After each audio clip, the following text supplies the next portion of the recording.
Some days you can't win no matter what you do or say. These are the days you wish you had pulled a sheet over your head and stayed out of the house. Being the head of the house, according to your better half, means you have a certain responsibility that you sometimes wish you had. Mine started the moment I was awakened by the police department at 7 a.m. on a Saturday morning and told that my bar had been broken into. I quickly got dressed and sprinted out the door, ready to jump in my Ford, but discovered I had a flat tire. It didn't help that I'd only gotten about 4 hours of sleep.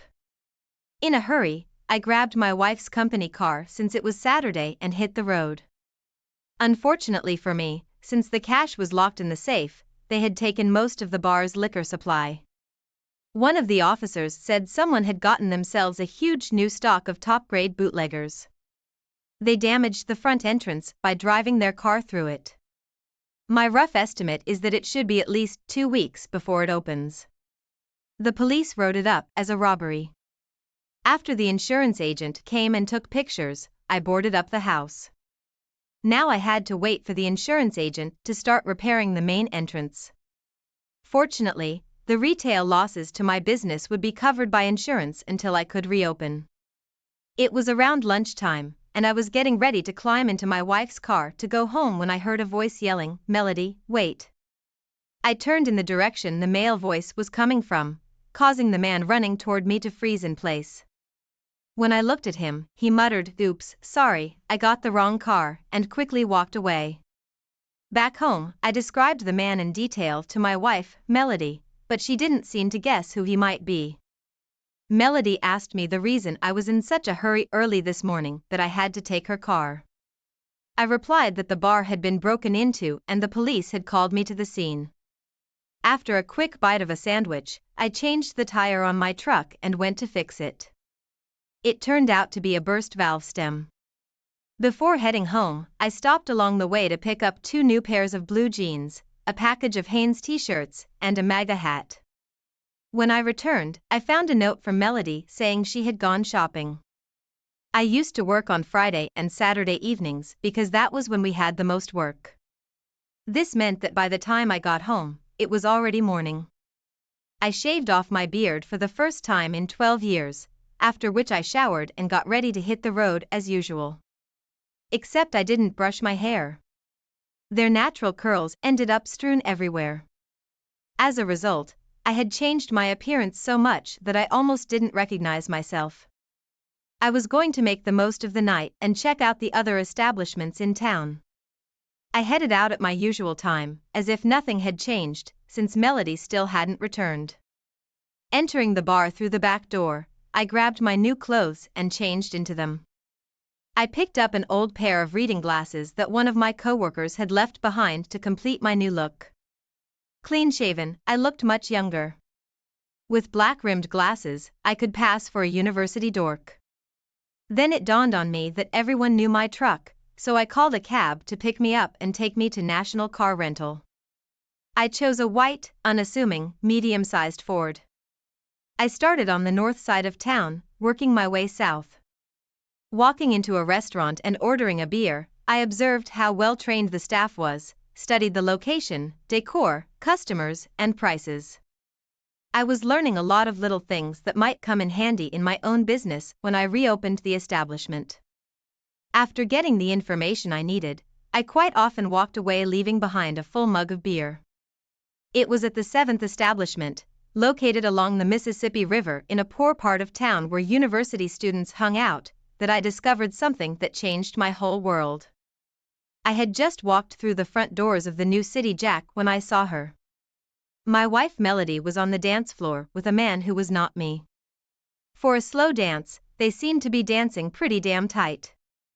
My first inclination was to do some serious physical damage to his face because this was the same man who ran up to me during lunch calling her by name. This clearly indicated that my loving wife was lying to me. Melody was wearing a tight outfit like I had never seen before. The blouse was half unbuttoned and everyone could see her full cleavage. Being a bartender, I knew that appearances can be deceiving. I started looking for a seat to observe her when a guy shouted to me over the loud music, "There's room here if you agree to buy a table." He was surprised that I took him up on his offer and asked the waitress to bring me a double gin and tonic. I found out it was a group of regulars. I said I was just passing through and stopped for the night. I asked if they were always this busy. On weekends, yes, because of the university students. As the evening progressed, I casually inquired who the lady was, dressed in matching white, almost see-through pants and a low-cut blouse. I was asked why I was interested in this. I said that she seemed to flaunt her sexuality a lot, as if she was looking for someone new. She does that a lot, was the reply. Melody Corbett is her name and this is her boss, Payne Richards. I asked what's their history. Are they friends with benefits? The general consensus is that he's single and she's complicated, but they're regulars here and have been known to be together all the time. The red-headed girl sitting across from me said they come here every Friday and Saturday night since her husband works out of town. The only thing I found out beyond that was when one of the other girls at the table said that they always come in her car. Before the band started their last set, I thanked the table for letting me join them. I treated one of them to another round and said goodnight. Slipping outside, I quickly found her car and was already deflating all of her tires when I was caught by a pretty red-headed girl sitting at the table. You didn't know, did you, Caleb? The redhead said. My name is Carrie and, by the way, and I work with them. Everyone at this table does too. How did you know who I was? I asked. I didn't. I could just see by the look on your face that you had been holding back your ardor all night. Even though you tried not to, your eyes followed her too often. It wasn't until I saw you let the air out of her tires that everything fell into place. The questions you asked earlier made me wonder what the first thing I would do if I were her husband who had just found out about this, said Carrie. So here I am to find out if I'm right. You don't work on oil rigs, do you? Maybe when you're done we should talk. It's only fair that the white Ford Tarsus in the corner labeled rental is the car I use. The Beitia Street bar is closed because it was trashed this morning, I said. Melody thinks I still work there. I used this night to check out the competition, and I've been going around to different bars all night checking them out. Here are the keys. Get in it. I really don't want you on my radar in case someone else catches me. You work at Beitia's on Beitia. This place has a great reputation, she replied, taking her keys and walking away. As soon as I was done, I joined her. Carrie was sitting in the driver's seat, starting the car. I was lucky no one else was out. Where do you want to go? Asked Carrie. Any place where we won't be disturbed or overheard, I replied.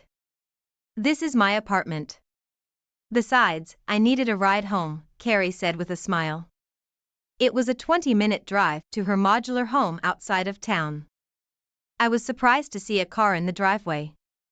That's my car, Susan. The brunette who was sitting with us picked me up and we drove together.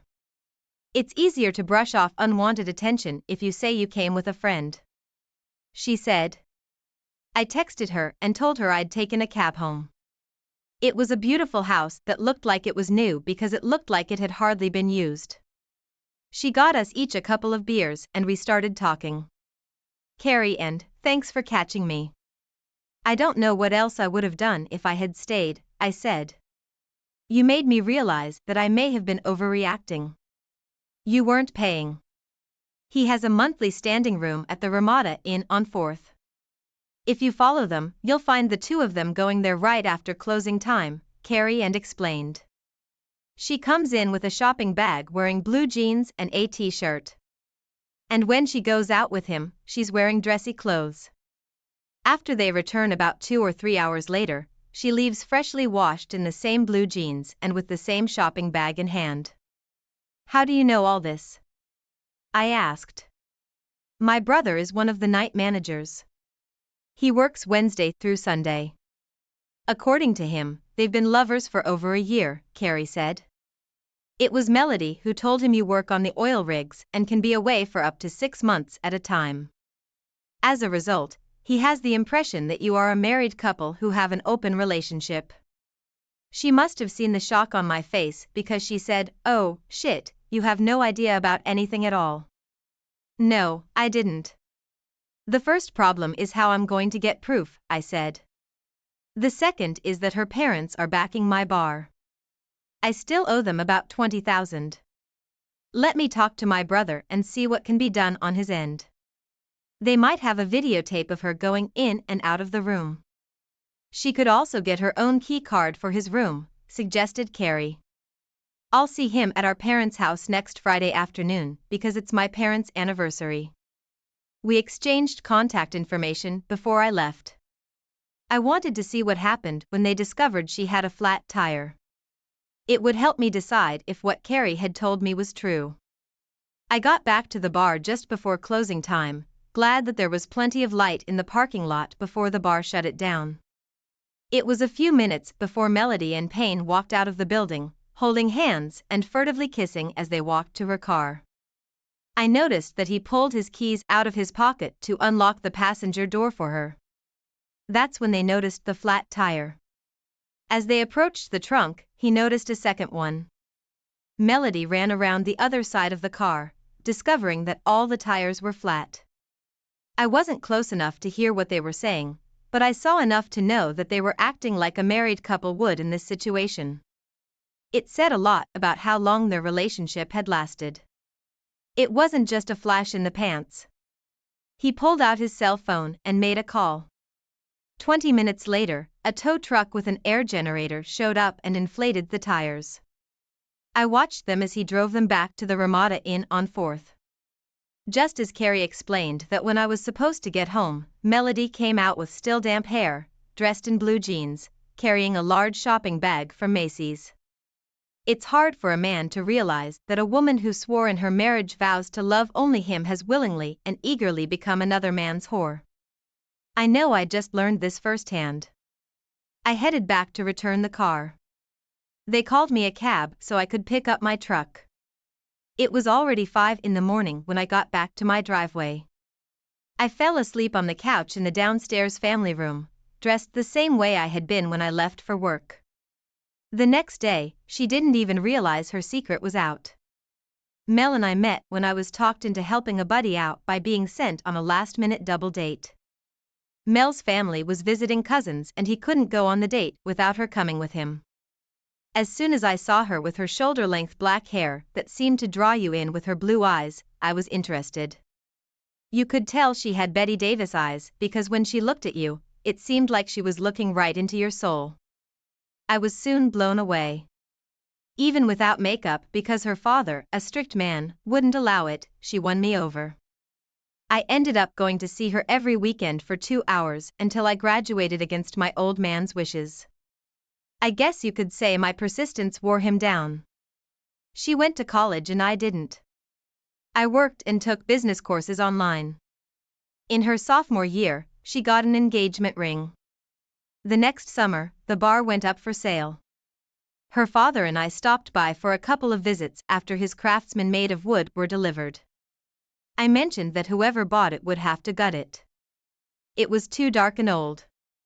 He said exactly what was needed and I spent an hour explaining to him what was needed and why. He ended up lending me money from his retirement fund at 6% interest and even helped me gut the house. I detailed the new design. We built it together, saving major labor costs. In 10 years of owning the house, I had reduced the loan amount from $200,000 to just under $20,000. It was now worth twice that. For a man like him, keeping his word was very important. At that point, Melody's parents insisted that we start a family. I was more than ready, but she wasn't. Now I understood why Melody wasn't ready. In her eyes, from what I could see, I wasn't good enough to be the father of her children. I went to the bank on Monday, applied for a commercial loan, and got an overdraft. The bank agreed to this if I paid off my father-in-law. By Wednesday, everything was ready. When I handed Melody's father the last payment, he handed it back to me signed. If you recall, you gave me the rights to the design of the bar you created, but not the name. My retiree sold the plans 6 times, and as a result, I more than doubled my initial investment in you." He then wrote out a letter stating that the final mortgage payment received was paid in full. The next day I went back to the bank and paid off the loan, leaving only an unsecured overdraft. The repairs and some changes I had in mind were progressing on my bar, but my wife with her head up her ass still had no idea what was going on. It was becoming obvious to me that she was oblivious to what was right in front of her, including me, as her thoughts were preoccupied with other things. Friday night I arrived at my wife and her lover's favorite place, disguised as I had been the week before. Using Ami du Chambarton, a cheese from France, I plugged the exhaust pipe in her squad car, shoving it so it couldn't be seen unless you looked directly into it. Its pungent odor was worse than a huge hog yard. It grew worse as it fermented due to the heat.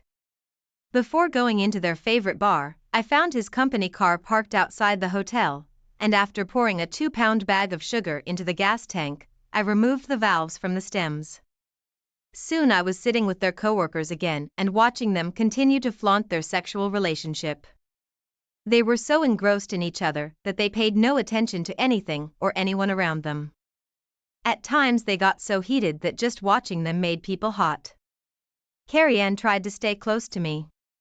She even refused all requests to dance. At times, when she saw me tense up, Carrie would take my hand, urging me to stay calm. I slipped the bartender a $100 bill with my email address written on it to get his attention, and, wearing my disguise, walked past the bar to the men's room. As I was returning to my seat, he asked me to explain. I told him that the best video clip sent to this email account of Melody and Payne by the end of the month would earn him and the announced winner $500 cash each. The only rule is that if they can't find out about it, otherwise the contest is cancelled. He asked why I wanted to do this. I pulled out my wallet and said it's for your eyes only. He looked at my ID, smiling broadly. He nodded his head. "This is going to be fun," he said. "I'm married and I'd love to help you burn that cheating bitch." He invited me to come closer so I could whisper. "I know how to get some Spanish fly," he said. "I think next weekend, Saturday, we'll have a special unlicensed after-hours party."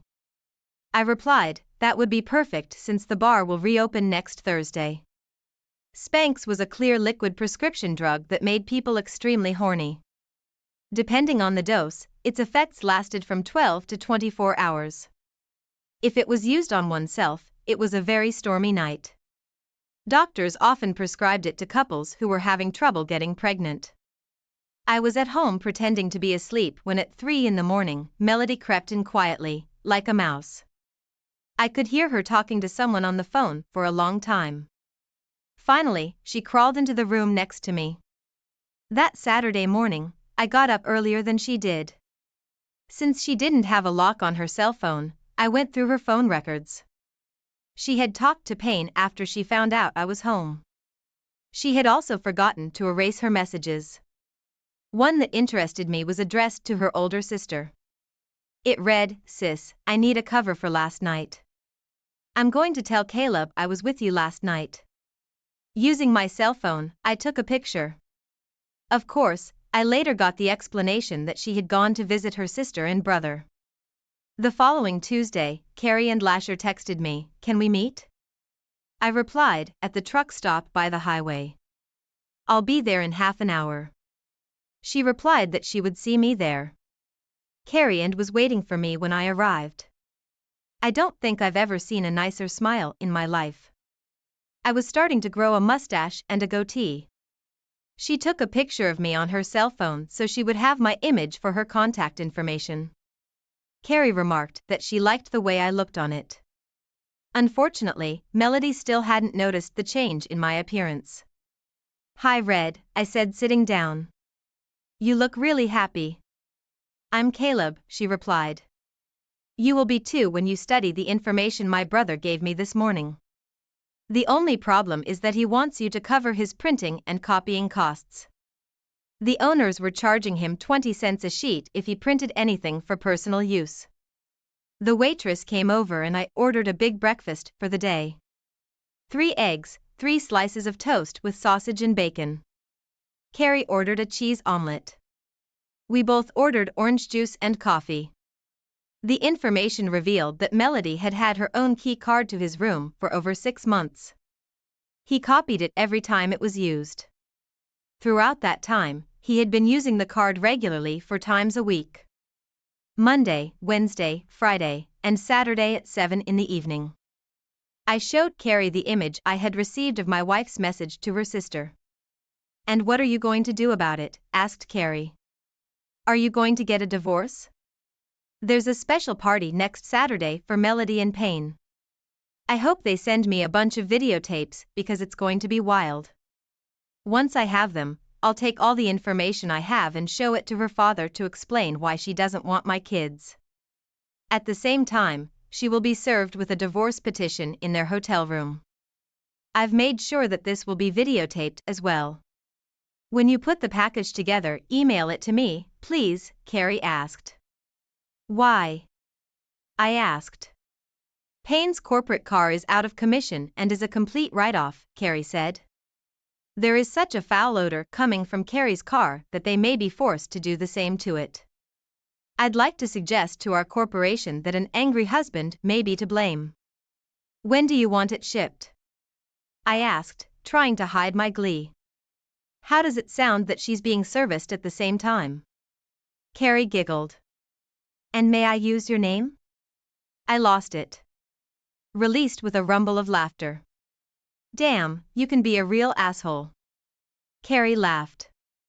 "Damn, I just realized you did. Are you going to tell me how and when?" "I did it perfectly," I said with a wink. "I'm a gentleman and I'll never tell." We ordered medication through our doctor. I called a friend after getting a picture of her birth control pills and ordered a year's supply of sugar pills that mimicked the ones she was taking. He, because he was a pharmacist, was able to duplicate everything, including the labeling. On Wednesday, I had them on hand. Before she got home from work, I had already switched them.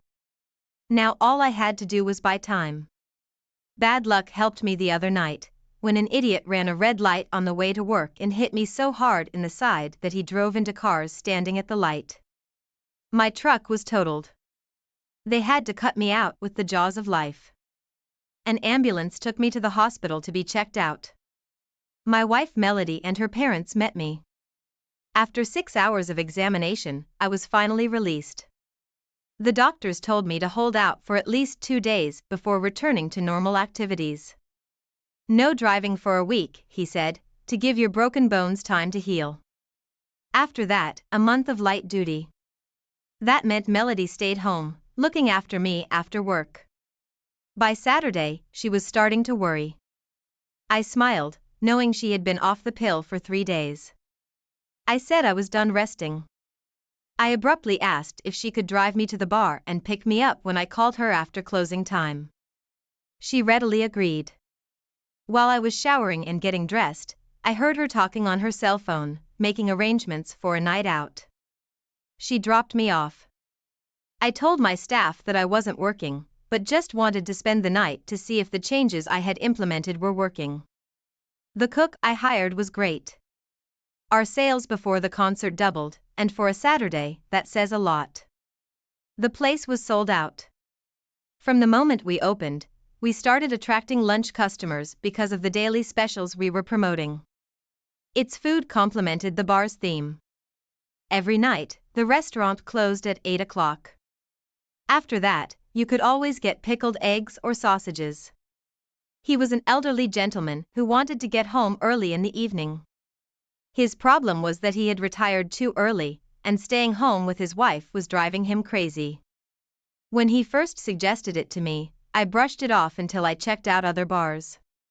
He ordered the food, set the prices, and told me that in addition to his salary, I would have to pay him 10% of the gross profit. We worked together to set things up.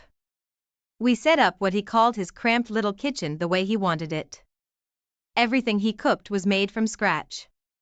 Shepherd's pie and Irish stew were automatically popular, but he had his own twist that put it an order of magnitude above the others I tried. This forced our large bar stock in my office to go downhill.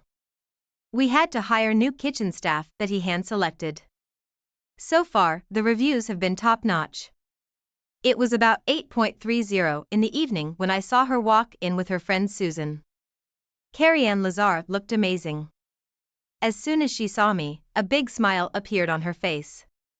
At 9 o'clock at night, we had a three-piece band that started playing light folk songs and a few Irish standards. On a good night, the dance floor was half full. They sat at a table for 8 people. Carrie-Anne was dressed in Irish colors. Her blouse and pleated skirt complemented each other perfectly. Seeing a natural red-headed woman in green was amazing. One of my waitresses said she was an attention-getter. I had to agree, as I had a couple of specialty drinks prepared for them. I held them up to them myself, saying, "Compliments of the house." "Caleb," Carrie-Anne said, as if it was important. "You remembered what we like, thank you." "Caleb is my dear friend Susan." I extended my hand in a friendly way, and Susan took it. Then she said she'd be right back. I went behind the bar and got myself a large glass of ginger ale. I promised myself that I would never drink in my own bar. I had kept that promise for 10 years, and I wasn't about to start now. With that glass, I walked back to the table and sat down across from Carrie-Anne. Carrie stood up and sat down next to me. Susan didn't look surprised. "I'll take the seat early," Carrie-Anne announced, "before the rest of the team arrives." "Susan, Caleb is Melody's ex-husband." "You're not kidding, are you?" replied Susan in surprise. "No, it's not," I replied. "That first night you all met me, I was checking out what was on offer in town because this bar was closed for renovations. I was in complete shock when I was invited to sit at your table. Later, Carrie caught me doing something I shouldn't have done on the street. After I told her about my behavior, I ended up giving her a ride home. We've been friends ever since." "He had no idea what his wife was doing while he was here at work," explained Carrie-Anne. "That's why we're here today. I wanted to make sure he wasn't alone." "But why Beija on Beija?" Susan said. "The place has a reputation as a high-class establishment." I laughed. "I'll take that as a compliment, although that wasn't my goal when designing the bar. I just wanted to have a nice enough place to bring my girlfriend." "Susan," Carrie said. "Caleb not only built this bar, he owns it." Carrie and I noticed Susan's surprised look. It wasn't long before the place began to fill up. When the rest of the team arrived, the table was filled to capacity. Carrie-Anne and Susan kept me on the dance floor most of the night. My staff was glad that I was enjoying myself for once. It was noted that the dance floor had never been so full. I was surprised when everyone agreed that the volume of the orchestra was just right. It was loud enough that you could hear your thoughts. The staff noted that we had a larger crowd than usual for a Saturday night. After the bar closed for the night, I asked Carrie-Anne to drive me home. She and Susan did so. That's when she told me that most of the crew agreed that this place was a much better place to hang out because it wasn't designed for the university singles crowd. I was pleased because word of mouth had just expanded my clientele. Waking up late Sunday morning after 8 hours of sleep, I discovered that Melody wasn't home. That didn't surprise me. I figured that if everything had gone according to plan, she wouldn't have made it back in time. I spent the next 2 hours being a very concerned husband. I spent time calling both sides of the family looking for her while feigning concern as all calls from me to her went to voicemail. I called Carrie-Anne and told her what was going on. She decided that my calling everyone was a smart decision on my part. While talking to her, I got another call. I told her I would call her back. It was my father-in-law. "Hi, Dad," I said. "I'm sorry I still haven't heard anything after talking to you this morning." "That's what I thought, Caleb. That's why I'm calling. Mary and I decided to come to the Ramada Inn on 4th for Sunday brunch. Now we wish we hadn't because we found Melody's car parked there. I don't know what to tell you, Dad. I haven't had my truck replaced yet and I still can't drive. There's no way I can make it. So go enjoy your lunch and I'll talk to you later.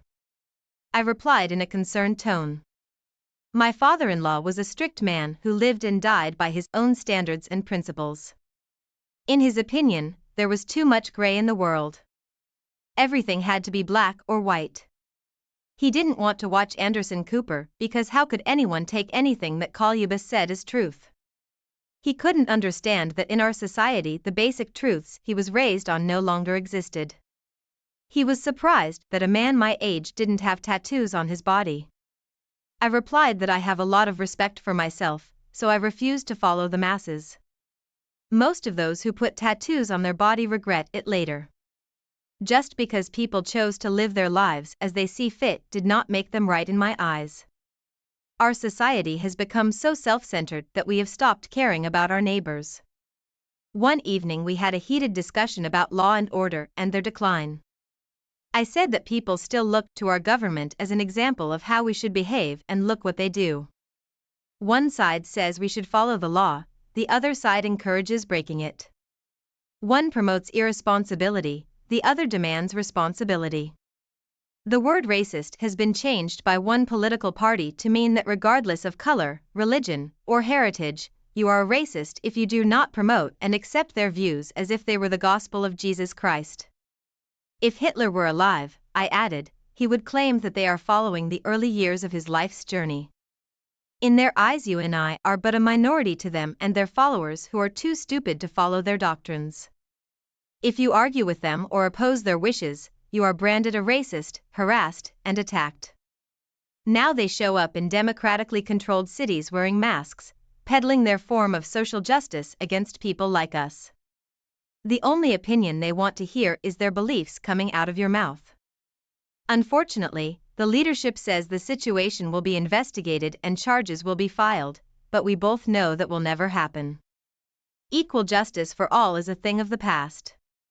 He agreed that the situation will get worse before it gets better.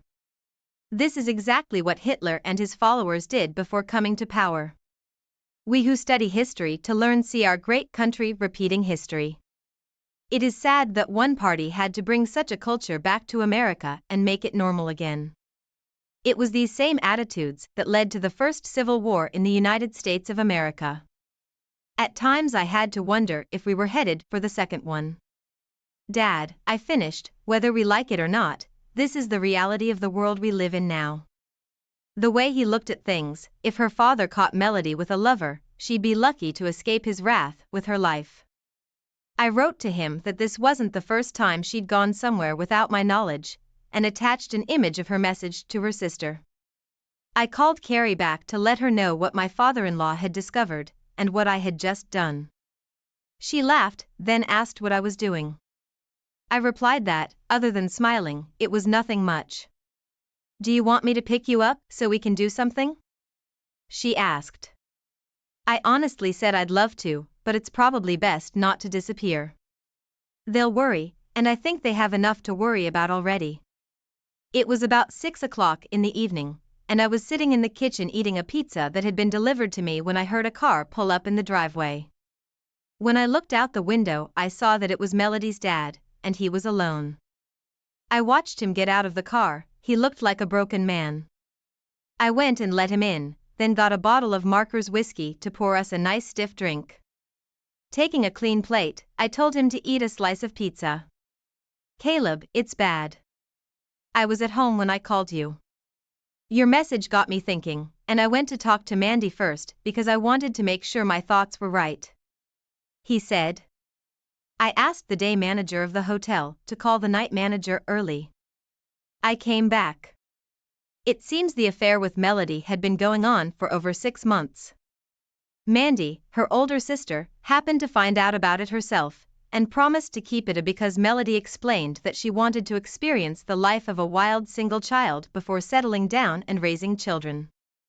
I pretended to be shocked, but partly I was because I didn't expect Mandy to be honest about it. I was about to leave when Melody came out of the elevator, holding his hand.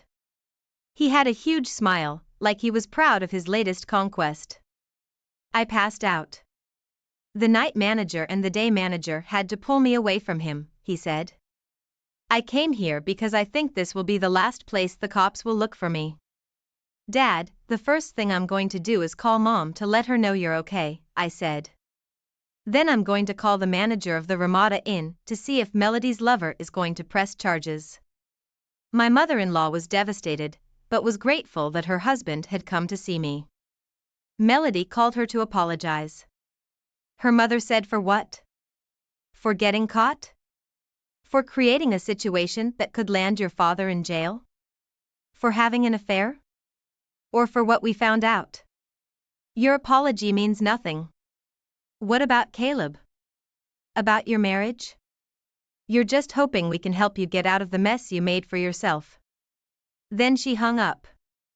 I told her if I heard anything else, I'd tell her thanks. I called Jason Lasher and introduced myself. I told him I still owed him $5. He laughed. Did my sister tell you that? I answered yes more than once. She never forgets anything, he said, so if you want, pay me to do it in front of her. I asked why. It will save us both a lot of heartache. She, like our mother, clings to everything like a dog to a bone. She needs to see that before she lets go. I laughed and said I could put up with it as long as I knew. Then he told me I think she has a crush on you. If you are not interested, let her go. I replied that I am still married. Until I'm done with that, I'm not making any decisions about my life. I promise you, Jason, that I will be careful not to take her where I'm not ready to go myself. I then told him that my father-in-law was with me and I needed to know if the police had been called. He informed me that they hadn't and that Melody had convinced Payne not to press charges, even though he wanted to at first. I said thank you, Jason. I told Dad the good news before I gave it to Mom. I could see the relief on his face. Caleb, what are you going to do about this mess? He asked anxiously. I pulled out my cell phone and prepared a message for Melody. I showed it to her father. It said, Dad just told me everything. Congratulations, you should feel proud.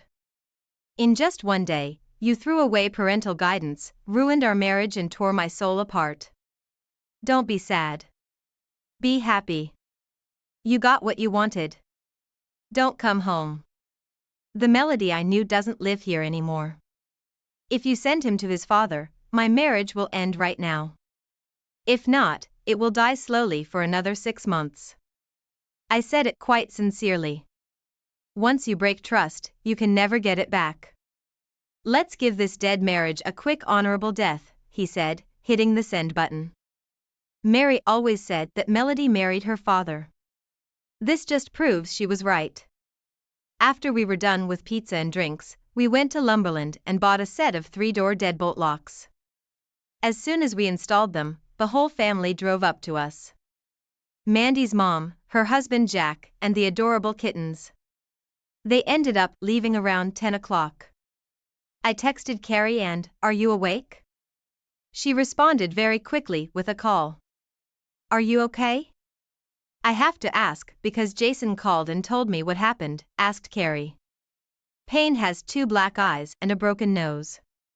Your father-in-law really jumped him, but he only managed 3 punches before Jason helped him stop." I laughed but replied. "He used to do amateur boxing when he was young." "I'd like to see that," said I. "He came here after everything happened. He didn't know where to go. I found out from your brother that there were no charges and I informed the family. They had all gathered here to discuss the mess and had already left." "What about Melody?" asked Carrie. I explained that my father-in-law had asked the same question. I explained that I had written Melody in a message. I asked him to read the message, to which he replied, "Let's give this noble the death penalty," and pressed send. "Your father-in-law sent a message for you." "That's unrealistic. Couldn't you have forgiven her and given her a second chance?" stated Carrie. "No, in his eyes she's broken trust, and there's no getting it back. He still sees everything as black or white. She made her bed and let her live in it. Damn the consequences." In this situation, I agree with him, stated I. He even helped me change the locks on the doors. Any word on what happened last night? Asked Carrie Ann. No, I haven't checked yet. Been too busy. I laughed. I guess it doesn't matter anymore, though. I'll keep my word. Give him until Monday night, Carrie replied. From what I've heard, it might surprise you. Why? I asked. Rumor has it that the bartender at New City Jack used to be in videos. You know the kind of videos. Carrie chuckled. If that's true, it wouldn't surprise me in the least that he didn't take advantage of the situation. Are you serious? I asked. Yes, it is. Carrie replied. What I want to know is when do I have an official first date, Caleb? How about the day Melody is served? I said with a smile. I'll even arrange for her to be served in the office. The deal was that you would send me red roses in advance that day. I want to be able to rub her nose in it because she's violating my notions of fidelity, Carrie said. It's going to be very interesting at work tomorrow. I hung up the phone and thought about what I knew about Carrie Ann. She was about 24, unmarried and very good-looking. About 5 feet 8 inches tall. While she couldn't be called overly slender, she wasn't thin. My grandfather, looking at her hips, would have said she was a good breeding animal. To him, that meant she would do a great job of making a life. She worked in the same regional office of the dental company as Melody and her lover, but she wasn't part of the management team. As far as I had learned, she was very selective about who she allowed into her life. She obviously had a close relationship with her family and inner circle to which she invited me. She liked to dance and drink, so she was sociable, just like me. Carrie had a great personality but was cautious. Because of this, I had more questions than answers. For example, she seemed more educated than the position she was working in. It gave the impression that something else was going on. Going to bed, I hummed, "Hey, Carrie, and what's the game? Can anyone play?" Knowing what I would be facing on Monday, I arranged for my assistant to take over the bar until I got my personal life sorted out. Mandy came over with Jack's truck to help me pack her sister's personal belongings. She stopped by the packing supplies store so we could do it right. We started with the master bedroom. While I laid out and taped up the boxes, she started going through the dresser drawers. "Caleb, I can't believe what my sisters are doing." Mandy replied, "I never approved of it and didn't say anything because I thought she would wise up. When my dad told me about your message, I broke down and told him the truth. I've only known about it for a month. He took it as a personal failure. In his opinion, it's his fault because he didn't raise her right. I think my mom feels the same way." "Mandy, my emotions haven't gone away yet. The night Melody texted you, I found out about it. It happened by accident. I went to the bar to check out the competition. That's the only reason I took the picture. I was starting to build a case to confront her," I explained. "I didn't expect it to turn out this way, and I'm really sorry." "Damn, didn't you tell her that the bar had been broken into and that it was closed?"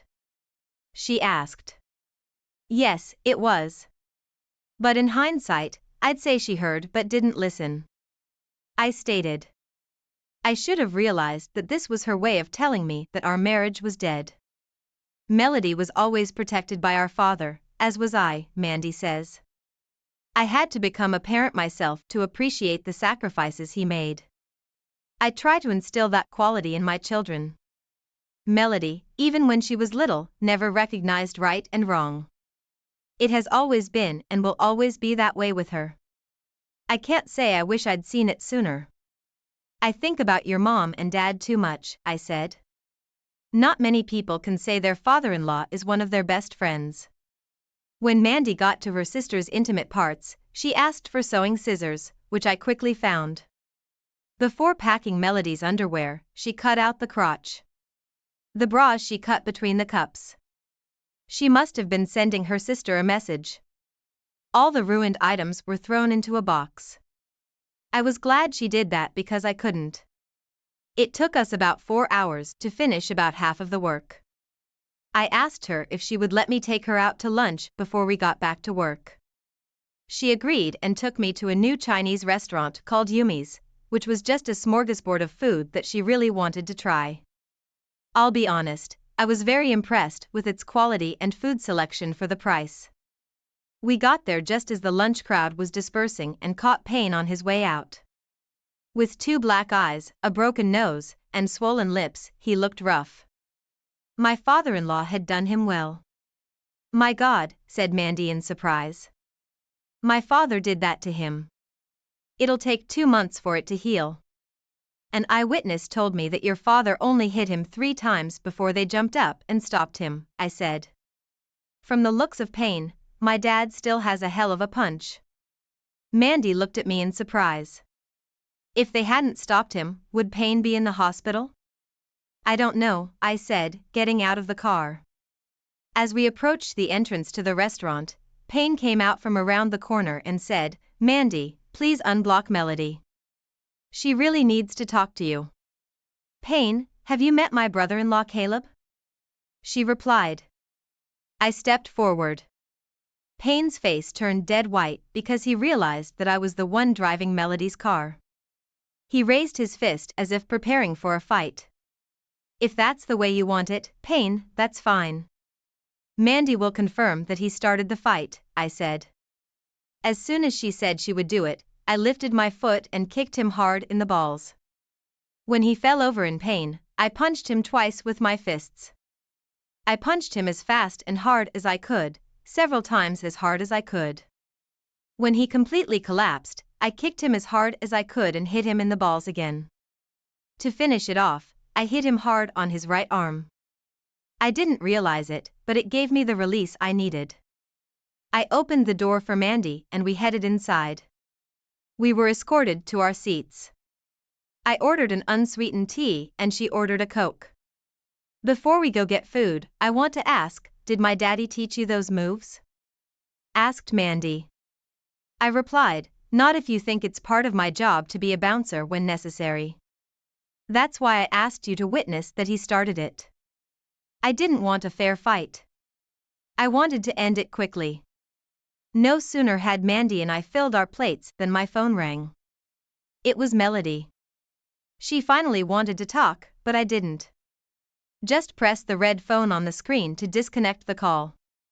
I think her boyfriend already called her, I said. Too bad he's not going to give her anything anytime soon. Mandy lost her composure and began to laugh uncontrollably. Everyone looked at her. I said out loud that I would never joke with her in public again. God, that was funny. I almost peed my pants, said Mandy. I'm glad you didn't. I replied, how would you have explained it to Jack? I would have been tempted to yell flash flood. Stop it, she said, starting to laugh again. After eating, we went back to work and kept at it until we were done. I packed up all those feminine things a woman adds to a house to make it her own. At 5 o'clock, we were unloading Jack's huge cargo van at the storage center at the place we had rented for him. I had to pay the security deposit and the first month's rent, but the owner agreed to keep the keys until she came to get them. I texted her to let her know what her sister and I had done. My insurer called about my truck with an offer from the guy who hit me. I knew it was low, so I told them I didn't want the money, but they should replace the truck with a commercially inspected vehicle with the same mileage or less. I did this because the insurance company will automatically find the cheapest option. That way, it will cost them thousands to return the truck better than new. When we got back to my place, Carrie and Susan were already waiting for us. I introduced them to Mandy as her sister Melody's co-workers. I invited them all in. Mandy called Jack to let him know what was going on so he wouldn't worry. Now we were all sitting around drinking beer. We just came by to see how you were doing, Carrie said, and to see if you'd like to join us for dinner. Several people had a bad day at work, Susan said. Payne was actually in serious condition this morning and went to the hospital this afternoon. He never came back from lunch. Melody was looking for an apartment during lunch. I wish I felt sorry for any of them, Mandy said. We spent the day moving Melody's things into storage. Caleb let me pack her underwear, which I handled so that all her future lovers would have easy access to it. I informed the corporation via email why there was a problem with Payne and Melody's corporate machines, Carrie stated. I attached a nice picture of Payne's face, saying that's what happened when Melody's father caught them. I added that office romances were not allowed, let alone long-term affairs. Do you hate my sister that much? Asked Mandy. No, I hated her behavior. I understand that you may feel that way because of what I did, Carrie said. I grew up in a family where we were held accountable for our actions. If we did something good, we were praised. If we did something bad, we paid for it. I just think they got away with it for too long. I got a call from the bar and I excused myself to take the call. Later that evening, Carrie told me about what I had missed. Okay, Carrie, and how long have you been in love with Caleb? Asked Mandy seriously. The first night I met him, when he discovered his wife's romantic interest, I watched him hold back his anger until he stopped. Carrie said, instead of confronting her in public, he went outside and let the air out of her tires. I caught him. I could see his pain even though he was trying to hide it. He told me to wait in his rental car because he didn't want me to get caught with him. He was ready to go down for his behavior, but he didn't want to take me with him. In that moment, I realized he was different. We talked that night. He didn't swear. He didn't humiliate her. He was just trying to figure out how to get evidence to gently explain to his father-in-law why Melody didn't want to have children with him. Caleb has always been special, Mandy explained.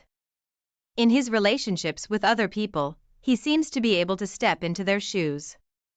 In family problems, he has always acted as a peacemaker. He's hurting, but he won't admit it to anyone. You have my blessing, but if you hurt him, I will come after you. When your father caught Melody in pain and lost him, I was surprised to find out that he came here to be with Caleb, Carrie explained. Did you know that your father was the one who sent the text that ended their marriage forever? No, I didn't. Thanks for telling me, Mandy replied. That explains why my parents didn't discuss our attempt to save their relationship. I came out and said, Mandy, call Jack and the kids and tell them to meet us at the bar. I just started making shepherd's pie for all of us for dinner, including Susan and Carrie, so give me a minute to change. After cleaning myself up, I returned to find Mandy gone and Susan waiting in the car. Carrie had put the beer bottles away, tossing them in the trash, and was busy wiping down the table. Thank you for doing this, I said. You're welcome. I like your sister-in-law. I think we're going to be good friends, said Carrie. She thinks very highly of you, doesn't she? So does she, I replied. At that moment, Carrie moved toward me, wrapping her arms around me. She lifted her head toward me. I responded favorably, lowering my head toward her, sharing our first taste of what was to come. We walked out of the house, holding hands, and headed to the car. We both saw the smile on Susan's face. I'm sure she saw ours as well. Carrie climbed into the front passenger seat and I climbed into the back seat. It took you two quite a while, Susan said, to recognize your attraction. You both moved slower than molasses. We're taking small steps until we get this whole mess sorted out, Carrie said. You know very well that when and if I get married, I want to be a stay-at-home mom when I have kids, with a husband who thinks like I do. We all arrived by Thea's house at the same time. Of course, Mandy and Jack's two children ran up, clinging to my legs. The little angels had spent the day with their maternal grandmother. I walked into the bar, holding a little girl in each hand. Jack swung the doors open in front of me. I heard Mandy tell Carrie that I would make a great father. My daughters just adore him to death, she said. When they're feeling really bad, he's the one who can make them calm down and go to sleep. You have no idea how many times I've called for him to come over and work his magic. I made a mental note to get a couple of bar stools. Mandy backed the service truck into the store her husband owned. The shepherd's pie got great feedback from everyone. Even older Mandy liked it because she put it all over her face. Which meant it was on me too, because she sat on my knee. Carrie seemed to be focused on me and my niece. We were all served a dessert made new by the chef. I laughed as Carrie finished her first glass. She reached over to take a sip from mine. When she tasted it, she was surprised that it was only ginger ale. "You're being naughty," she whispered. I laughed, then whispered in her ear. I made a promise to myself that I would never drink alcoholic drinks in this bar before I opened it. And so far, I've kept it. I don't know what I said, but tears came to her eyes and she looked very proud. My assistant informed me that as of 6 p.m., when the shift changed, sales at the bar were up 16%, and food sales were over 1,000 for the first time. When the ticket arrived, I pulled out my debit card to pay for it, handing the little girl to Lynn Carey. Susan asked why I was doing this. "Even though I own the business, it's still a business," I said. "I want my employees to be honest, so I have to be honest too. By paying my bill like every other customer does, I'm letting them know I won't tolerate it if they leave and don't pay theirs." "A lot of people don't think so," Carrie said, "but if you think about it, it makes sense." When the server brought the papers, I added 20% as a tip and put the card back in my wallet. After saying goodbye, Susan and Carrie drove me back to the house. It was time to check on the outcome of the party on Saturday night. When I opened my email, I realized that what Carrie had told me was true. A bartender from New City Jack sent me a 2-hour video of the events of the night. It was professionally shot from various angles. The video was called Surviving University Night and started with Melody Corbett and Payne Richards. The show is strictly for 2 players. Opening the second and third files, I found copies of the contracts that both had signed and their signatures were legally witnessed. It was now for sale on a paid adult site. The note said, "This will give you the tools to negotiate in a divorce." I went that route because the movie sells overseas and generates revenue every time it's shown, and I figured with your attitude you wouldn't mind. I didn't mind, and he was right. Melody will make sure her parents never see it. I texted Carrie to let her know you got it right. Surviving University Night, the video of Melody and Payne has now been posted on a paid adult website. I was disappointed at the lack of response until a while later when I heard a knock on the door. I had just finished showering and put on my pajamas. I opened the door half naked and wearing sandals. It was Carrie and she was smiling broadly, but it wasn't Carrie if you know what I mean. In less than 2 hours, she had lost at least 20 pounds from the bottom of her chest down. Come to think of it, she used to be a 10.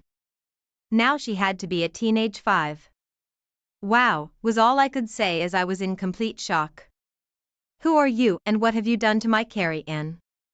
"You like it," Carrie replied. "I've gotten rid of my body shapes for good. There are a few things I need to explain and your message allows me to do that. We have been investigating Richards Dental Supply Corporation for over 2 years, said Carrie Ann. I work for the FDA as one of their investigators. They put me inside undercover, so I had to make sure I didn't look like the woman Payne was after." "Why?" "What?" said I in utter confusion. "All the materials they sell for false teeth and dentures are imported from China. We noticed that they were underpricing in the market and we had to find out why. To do that, we needed to get inside to do a forensic audit," Carrie Ann explained. "It took us so long because they used 3 different kinds of companies to hide the sources of the materials. Their search took the longest. Richards has been selling contaminated materials to unknown consumers for over a decade while making obscene profits. Most people who have bought plates made from his materials have lead in their mouths at all times. Payne has a long history of stalking married women. I'm afraid Melody is his next victim." One day she'll wake up and realize he never loved her. She was just a whore he could use for his pleasure. Then I came into your life, I said. And distracted you. So Susan's an agent too? Yes, that's her. I met her in my first year of university. We were both majoring in accounting, Carrie said. Before we go any further, I need you to get the video and any other information to my agent friend at the FBI. The bartender at New City Jack's was doing the same thing Melody and Payne did with the others. He is hoping that your information will help him make the connection that will bring this whole gang down. We sent it together. I poured her a glass of white wine and got a cold beer for myself. We were just talking when her cell phone rang. She said it was my mom. I asked if she wanted privacy and she said no. I was surprised by her answer as I put it on speakerphone. Hi Mom, I see you finally got my message, Carrie said smiling. Did you seriously write that you were leaving the FDA? Her mom asked. Yes, Susan and I will be done here at the end of the week, but we'll work until we're fully settled, Carrie explained. We'll have to come back to testify, but we'll stay in town and start our own firm. Susan is moving in with me to cut costs until we get established. For 6 years we've been pushing for you to settle down and stay in one place. Why now? Asked Karis's mom. Why did you decide to settle near home? Okay Mom, Carrie laughed. You won't stop until I tell you. I met a man who interested me enough to make me wonder if he could be the one. Is this the same Caleb you're talking about? Asked Karis's mother. Mom, that's enough. Goodbye, said Carrie, and hung up the phone. Don't feel bad. Once the last child leaves home, all mothers start wanting grandchildren to fill the void that has been created in their lives, I said. I have an appointment with a divorce lawyer tomorrow. Susan and I are quitting Richards tomorrow. The Food and Drug Administration is coming on Wednesday with warrants and seizure orders. They want us both gone before that happens. That way they can claim they got the information legally, even though they already know where to look. Carrie finally left around 1 o'clock in the morning. On Tuesday, I got the insurance company to pay for the rental car and then I went to the lawyers to start the process of filing for divorce. I was the first one at her place that day. She asked what proof I had and I told her the whole story. She asked me to call my father-in-law who agreed to come and testify. I let her listen to the entire conversation.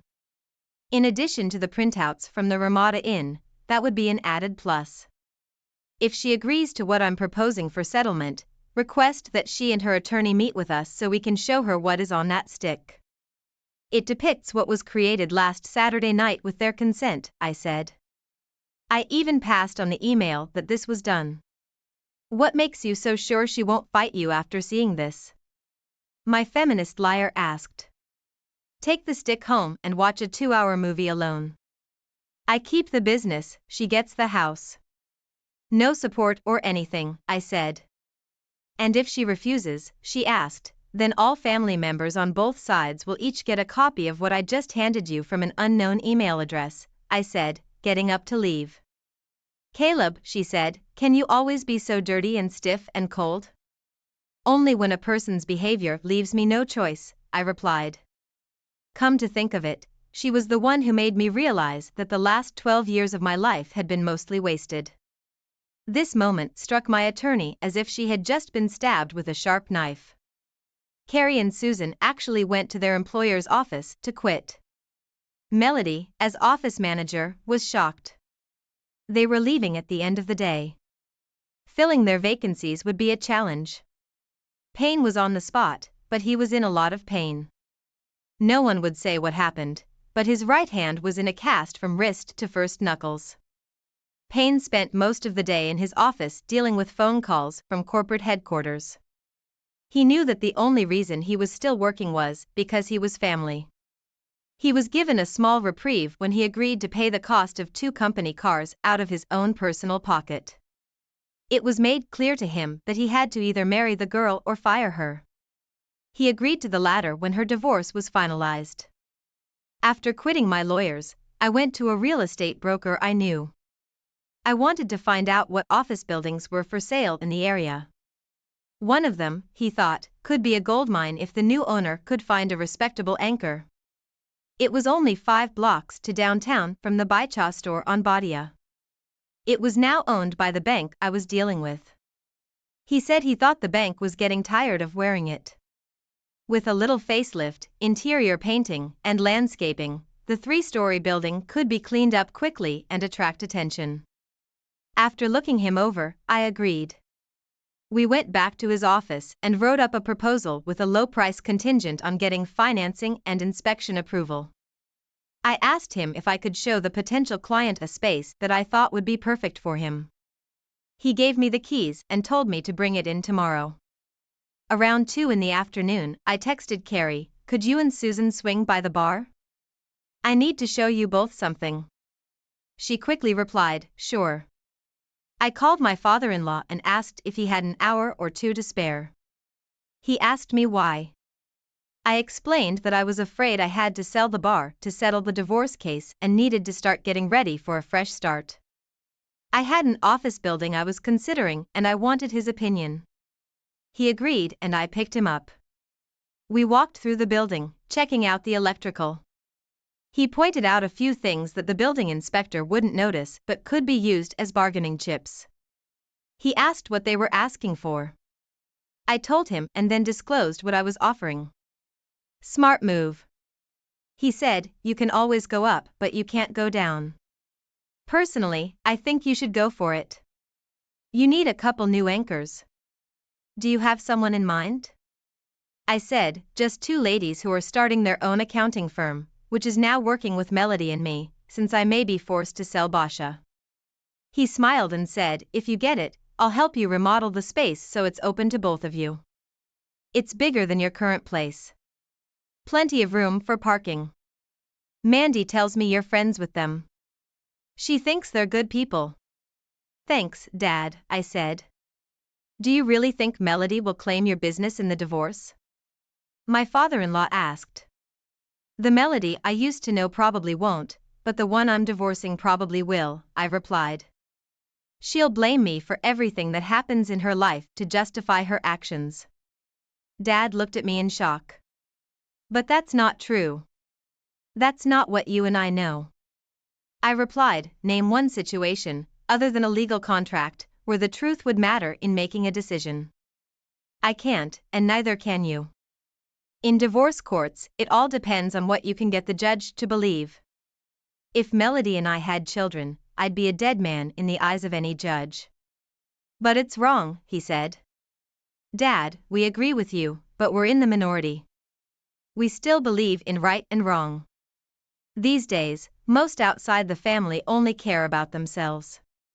"The times when society was beneficial as a whole are forever gone," I replied.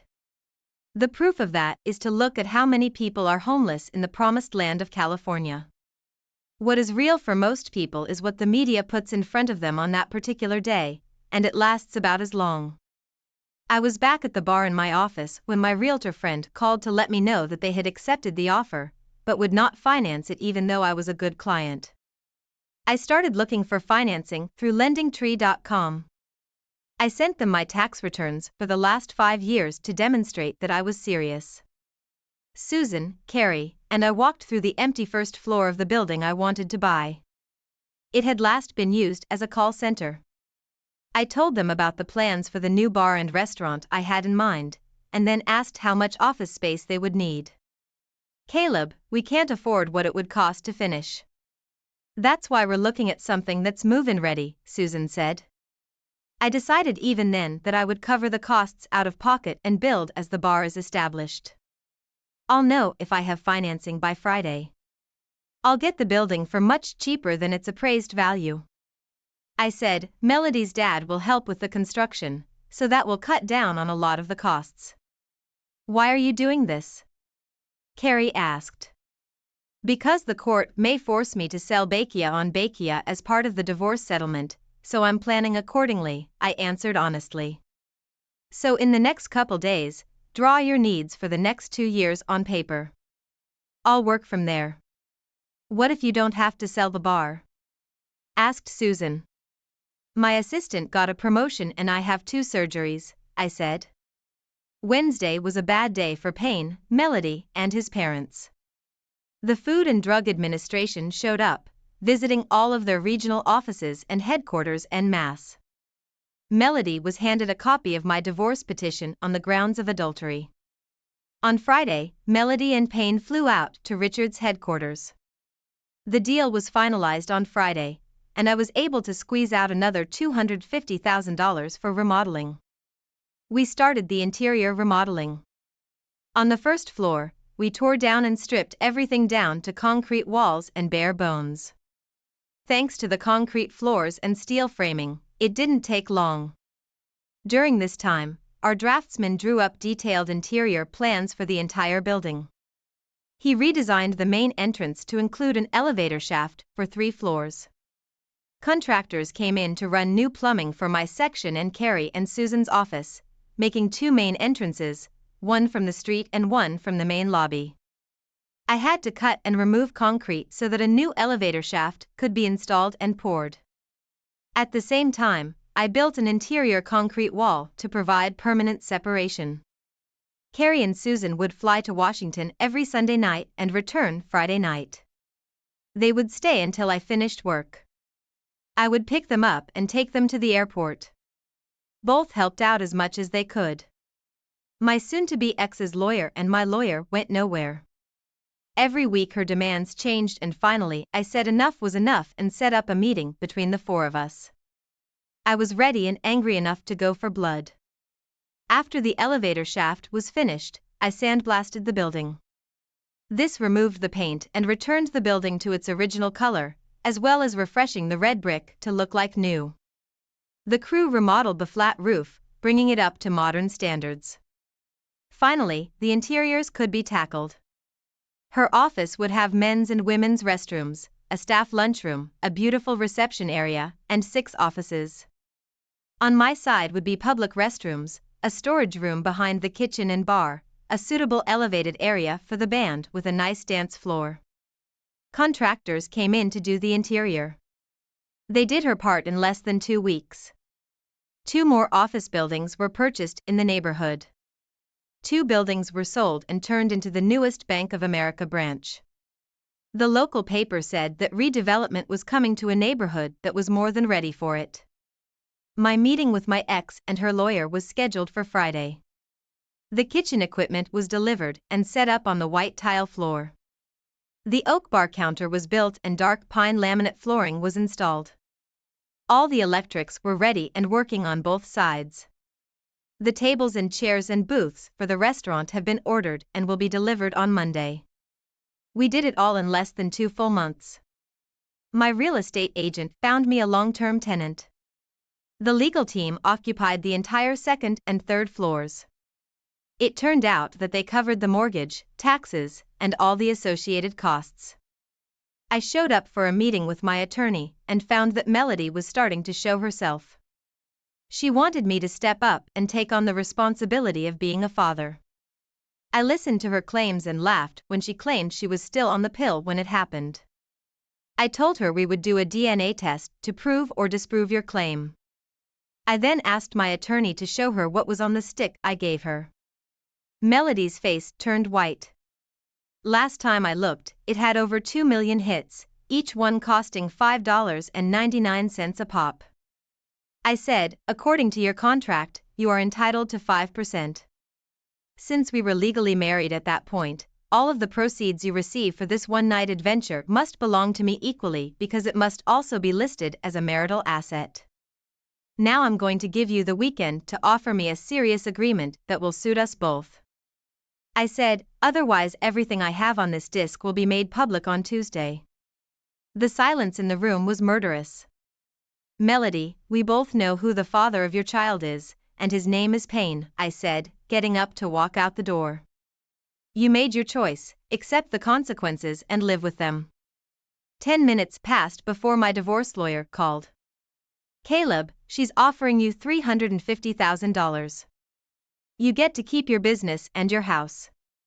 You must agree to never divulge or discuss what you know and give up all your rights to the movie. Draw up a settlement agreement but stipulate that before I sign it, you must keep the funds for me, I replied. How soon will the divorce be finalized? I'll set a court date right now, but it will be legal 30 days after the judge signs off. I was dressed to the hilt and waiting for Carrie and Susan as they disembarked from the small regional jet. My hands were busy because I was holding 2 sets of roses. Red ones for Carrie, yellow ones for Susan.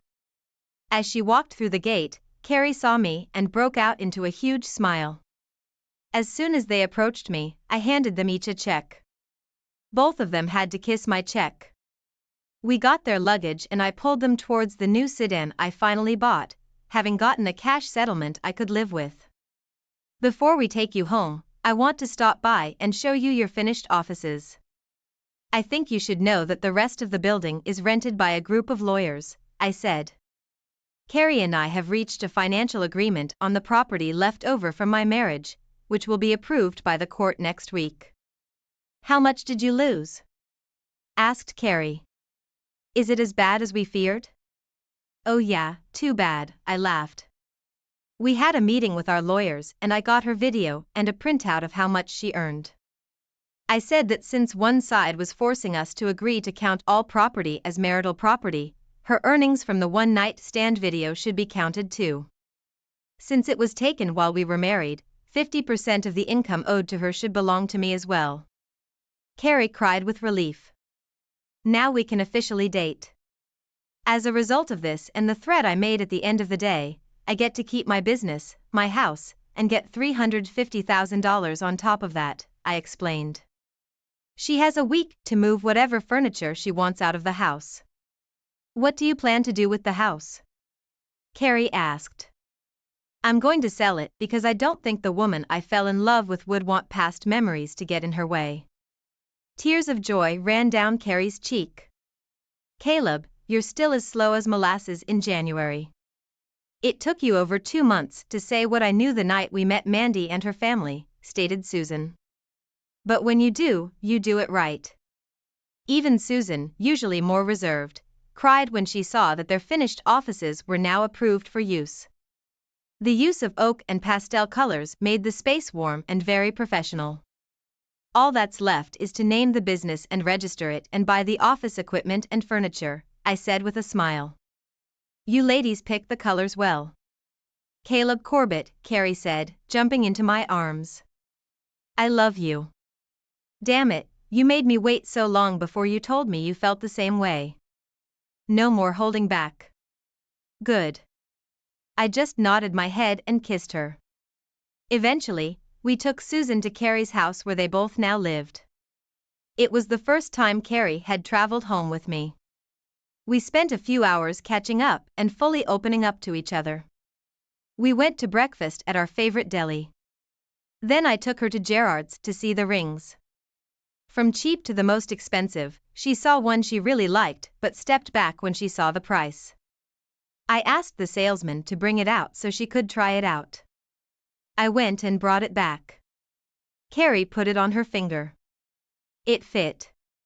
While she admired it, I handed the clerk my debit card. Carrie said, enough is enough.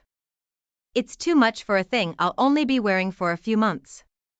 You can put it in your jewelry box and give it to our oldest daughter when she turns 16, I replied in a firm voice.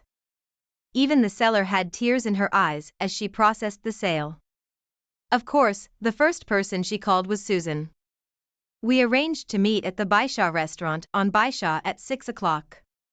I told her that she should invite her mother and father to join us. She did so. They wanted to meet the man who had finally convinced their free souls to come home. I called Daniel, my former father-in-law, and his wife. Yes, I always called them Mom and Dad to invite them over. Both said they would love to come. I informed them that Melody and I had come to an agreement and that the divorce would be decided next week. I found out that Payne and Melody announced their engagement in a text message a week ago because they still hadn't spoken. I contacted Mandy and asked her to bring the whole family. I called my chef and asked if he could cook something special and explained why. He said he would make a traditional Irish thick lamb stew with fresh cedar cookies and he would add his own twist to each dish. He asked the bartender to serve Irish coffee with plenty of fresh cream for everyone but me. Unexpectedly, he ordered a private table at the back of the restaurant so we could have some privacy. Daniel and Mary, my in-laws, showed up first. This allowed me to introduce Carrie to them first. The biggest surprise was for Carrie and me. Her parents, Bob and Roseanne Lasher, were well-known relatives. Daniel seemed to keep them in the loop on all the details when they were at work. When Jack and Mandy showed up, the little ones immediately rushed to me. At their ages of 4 and 3, they hugged me tightly. I leaned over and took them both in my arms. Carrie held out her arms and the younger ones went to her. Over a huge dinner, we informed everyone that Carrie had gotten her ring. Everyone was shocked at its size. When Carrie explained how it happened and my response. Her mother tried not to cry but couldn't. Even the relatives gave us their approval. They were confused when Carrie told them it was okay if I called you mom and dad. Cale made it clear that you would always be mom and dad to him. As usual, the food was exceptional. When the ticket was brought to me, Carrie's father snatched it and said that this ticket was on me. I wanted to say something but I felt a foot kick me in the shin and I didn't. After everyone left except her parents, we told them our whole story down to the smallest detail. I want to ask you, Cale, if you don't mind, we've all had Irish coffee more than once except you. Don't you drink any? Asked Bob. I laughed, Carrie smiled. Papa Cale doesn't drink in any establishment he owns. Never has and never will. That's a promise he made before he even built this establishment, explained Carrie. It's his way of keeping himself in check and setting an example for his employees. So this is a bit of a high-class establishment of yours, isn't it? He said with a laugh and a smirk, then added, I think it's the only establishment I think is good enough for my daughter, my friend. We brought them in so they could see the layout and design of her new office and it gave us a chance to talk while the woman took the royal tour. He was impressed with the quality of the work, the overall design, and the colors. As a father, I could tell he was very proud. Daniel sees you as the son he never had. Says you are a man who stands up for his principles better than ever, said Kara's father. Off the record, Daniel is the father I never had. I grew up in a poor home without a father. He left before they were even married. My mother couldn't have a relationship with another man. So she raised me and my sister alone, I said. It was through Melody that I met him. He was as tough and hard as I was, street smart and libidinous, but he never backed down. Daniel always stood his ground when necessary. I learned a lot from him, like the fact that a real man is strong. In every way he is my father, not by inheritance but by choice. The moral principles and standards I carry within me came about because of him. I can honestly and proudly say that I became who I am because of him. We stood like that until the ladies returned and then Kara's father spoke. Carrie, the only thing your mother and I can say based on what we have been told and what we have learned. We approve of your choice and would be honored to consider him our son, he said. So welcome to Caleb's family. He held out his hand and I shook it. Carrie told me later that she was in complete shock because her father had never approved of anyone else before. We spent the night together. It was sad to see her go back. Both Susan and Carrie wanted to leave the FDA on good terms. I put the house on the market on Monday. Wednesday, I signed the divorce agreement and received the money she held in trust. On Friday, I sat in court and watched the judge rule on my divorce. Melody never bothered to show up. I picked up my assistant from Bythea's on Bythea and took him to the new bar. He loved the layout and the kitchen. The city council had given us all the permits we needed. It was a sports bar taken to the extreme. All that was left was to give it a name. Charlie, you've been with me from the beginning. Would you agree to leave Bythea and run this place as general manager? I asked. Yes, of course I will, he replied gleefully. 75,000 a year, I said, with a 10% bonus each year based on net income. Charlie was overwhelmed. He'd just gotten the biggest pay raise of his life. If he plays it right, he saw how much I believed in him. What are we going to call him? He asked. Charlie's Bar and Grill. 3 years after the divorce, the accounting firm of Corbett and Sullivan was a huge success. Charlie's Bar and Grill has become a local treasure. Melody and Payne head to divorce court where she catches him with her best friend. Her family still wants nothing to do with them. I had just experienced the worst day of my life. I didn't realize my wife Carrie had so many names for me. Every time she experienced another severe labor pain, I would get a new name. The twins were born within 20 minutes of each other. First a girl was born, then a boy. Both had Carrie's fiery red hair. Both relatives were in Carrie's room when we announced their names. Daniel, Robert and Rosemary, and thanks for watching, I hope you enjoyed it. So subscribe to my channel and watch the next